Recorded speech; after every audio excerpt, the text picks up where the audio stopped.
Alors, qu'est-ce que je pense du concept des vases communicants mais en FJ, vous sous-estimez l'impact du principe des vases communicants.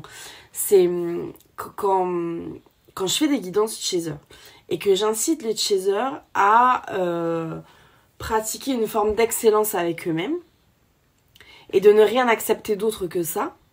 L'idée, c'est justement, l'idée derrière, c'est justement de couper au maximum ces vases communicants.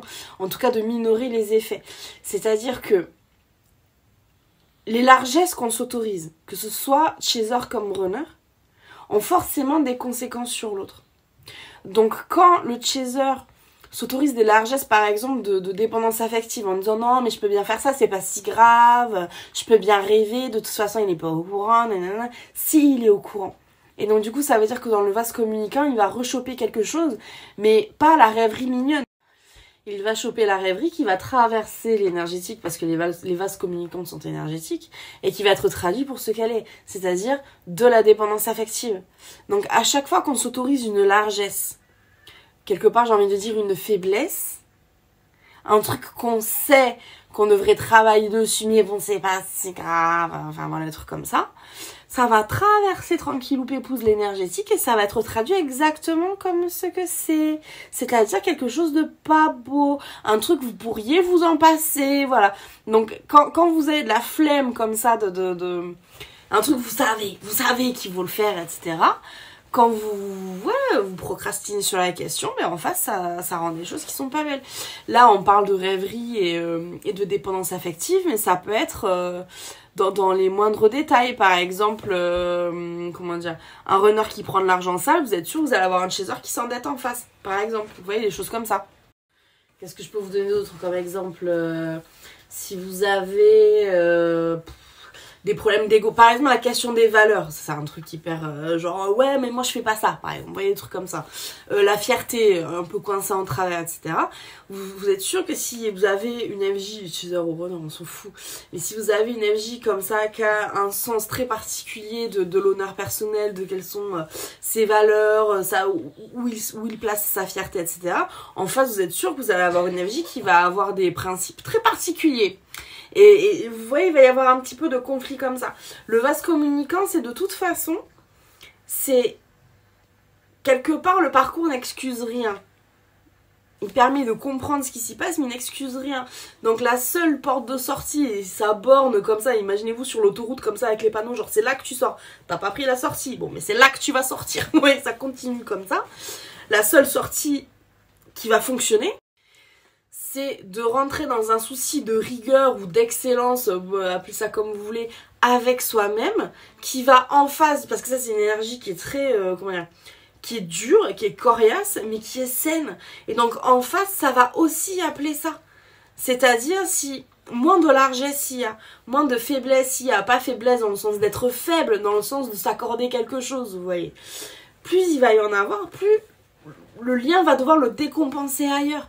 Et le problème c'est que quand on fait ça, on se dit c'est bon, ça me concerne que moi. Non, ça va forcément concerner votre autre qui va devoir aussi nettoyer ça d'une manière que personne n'a envisagé avant et que personne ne va maîtriser. Donc autant couper le robinet à la base, devenez plus rigoureux, devenez plus dans l'excellence avec vous-même, parce que comme ça, il n'y aura rien à décompenser. Si vous lâchez pas cette énergie sur le lien, il n'y aura rien à décompenser. Ni côté chaser, ni côté runner. Beaucoup plus simple.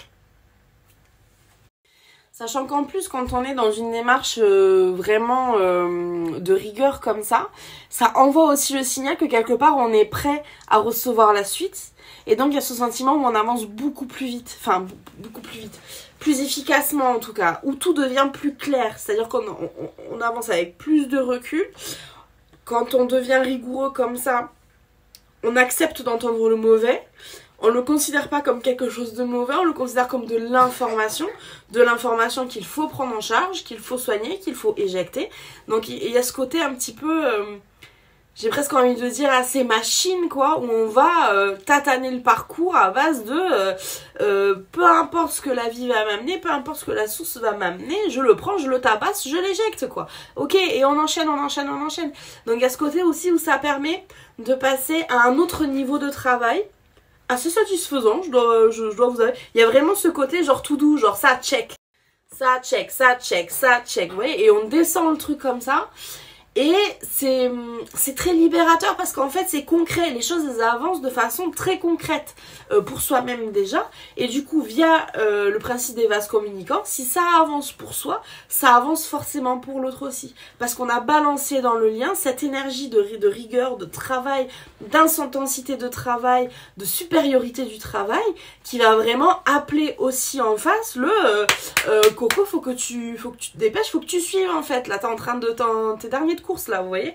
Donc c'est très enfin moi je trouve ça très intéressant ce principe du vase communicant et de la rigueur, de quand on réfléchit à comment on peut en tirer le meilleur parti en fait. C'est pas dans le sens comment dire, de le sucer jusqu'à la dernière goutte pour tout tirer de lui, non pas ça, mais vraiment en faire un outil qui permet vraiment d'assainir le lien efficacement. Après, je vais me faire l'avocat du diable 4 secondes. Je sais très bien qu'il y en a quelques-uns d'entre vous qui vont me demander en privé. Oui, mais si c'est moi qui suis rigoureux ou rigoureuse pour deux et qu'en face il fait que des conneries, en gros, voilà, ça va le servir lui et moi j'aurai quoi. En gros, vous allez me poser cette question-là. Le truc, c'est que cette énergie elle est tellement intense que quelque part en face la source elle va pas lui laisser le choix, l'autre il va être obligé de rentrer dans le travail aussi pour suivre la cadence en fait. Donc c'est pour ça que c'est vraiment intéressant de considérer ça comme un outil et pas comme un miroir, parce que souvent les vases communicants, les gens en parlent pour justifier leur leurs troubles, pour justifier leurs défauts, comme si genre ils pouvaient pas y faire grand chose, genre c'est les vases communicants, c'est le miroir, qu'est-ce que je peux faire, mon autre il est comme ça. Mais ça c'est de la procrastination, personne n'est là pour subir quoi que ce soit. Si c'est à dispo, ça veut dire qu'il y a un truc intéressant à faire avec, en tout cas qu'on peut travailler dessus, qu'on peut le prendre en charge. Ça sert à rien de se planquer derrière une énergie. Souvent, ça c'est un truc que j'entends tout le temps, c'est ouais, mon renard il fait que de la merde, moi je subis ses choix. Mais le truc c'est que si le renard il fait de la merde, ça veut dire que le chaser aussi balance dans le lien de la merde et que le renard est obligé de décompenser. Vous voyez? Donc c'est une espèce de serpent qui se mord la queue comme ça. C'est pour ça que se poser la question de la rigueur et quelque part de ne plus s'autoriser ses faiblesses, ses largesses, c'est vraiment intéressant et ça assainit vraiment.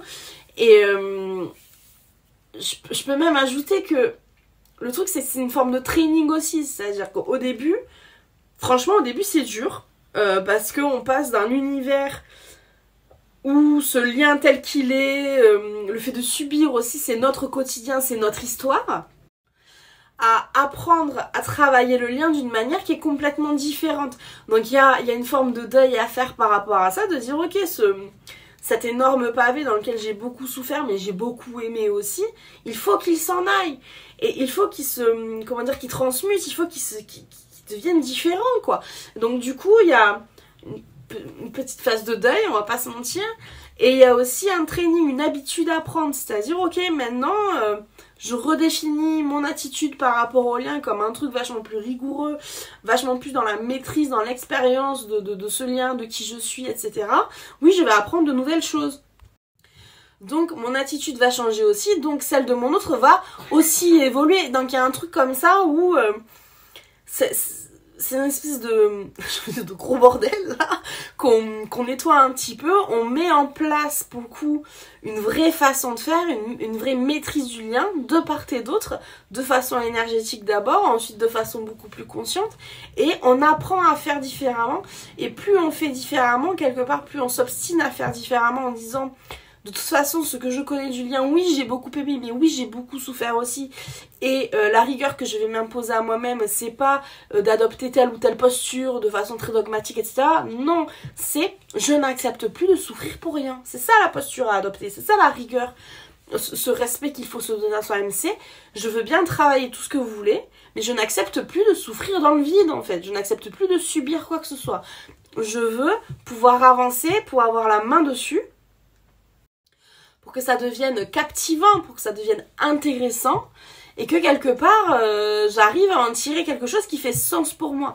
Quand on est assis dans sa merde à subir toute la douleur qui nous tombe sur les épaules, il y a rien d'intéressant dans la situation sauf l'amour qu'on ressent pour notre autre.